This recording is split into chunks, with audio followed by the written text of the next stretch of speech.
Hi, I'm Chef Sabrina Tinsley, and today I'm going to demonstrate two recipes from your pasta and provisions kit. Passatelli and Brodo, and the other is risotto with asparagus, salmon, and spring onions. Your first recipe is going to be passatelli and Brodo.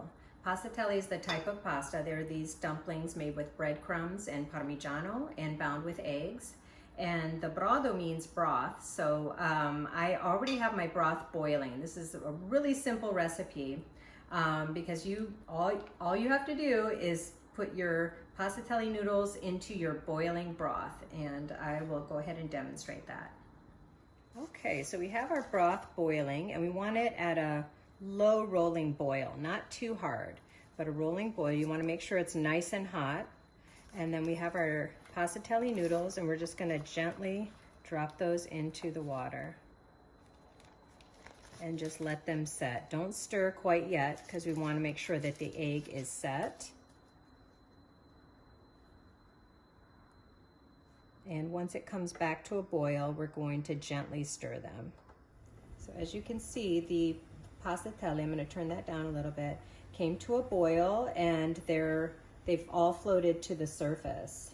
So I know that they're very, very close to being done. Once they come to the surface, I'm gonna cook them for maybe 1 more minute, and then it's all done.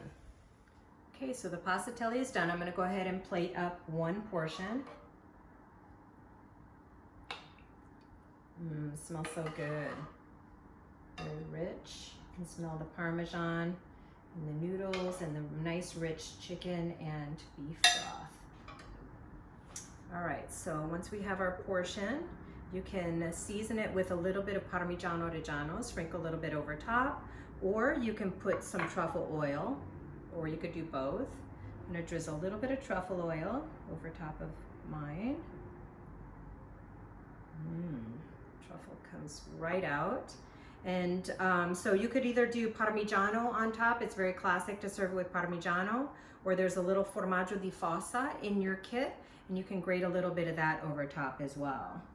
That adds really a little bit stronger touch, stronger flavor to your passatelli. And that's it. It's ready to eat. Enjoy.